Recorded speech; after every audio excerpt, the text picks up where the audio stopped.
بسم الله الرحمن الرحيم.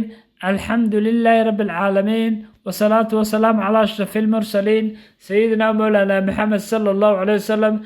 السلام عليكم ورحمة الله وبركاته. waxaan halkan ka salaamayaa dhammaan Soomaali Maxamed meel walbay joogaan. Waxa inooga sii socon doona insha Allah gabayadii diiniga ahaa ee taxanaha.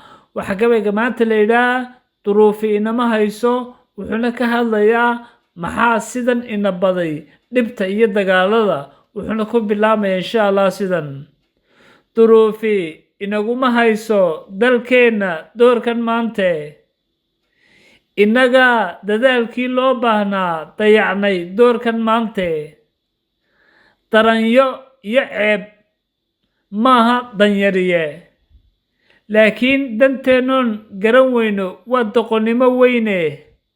aan darisno si duluc dheer daryeelno dalkeena, xirfadaha la darisno, ka durugno ilduufnaanta, aan dayac tirno nolosheena. webiyada durduraya ka abaaraysanahay maxaan u daryeeli weynay, degalka beero iyo maxaan u dhayalsanay dalaga. dullinimo iyo damiinnimada maxaa dilka ina baday, maxaa dunida maanta u darajo hooseynaa. maxay doobkeennii iyo ubaxeennii dacalada adduun maanta badda ugu daadanayaan. maxaa doorshay damiirkeennii u doorbidnay dullinimo. maxaa daacadnimadii iyo gobonnimadii inaga duudsiiyey. maxaa dadka Soomaalida maanta dagaal loogu dawgalay. rag iyo dumar waa la kala daran yaho dawga cad laga lunye.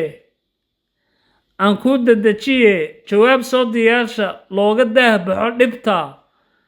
duruufi inaguma hayso dalkeena ee doorkan maante, inaga dadaalkii loo baahnaa dayacnay doorkan maante. waad mahadsantihiin dhammaantiin. waxaan leeyahay Soomaaliyay, jeelkeena dambe maxaan uga tagnay oon tusaale xun aan ahayn. wassalaamu calaykum waraxmatullaahi wabarakaatu.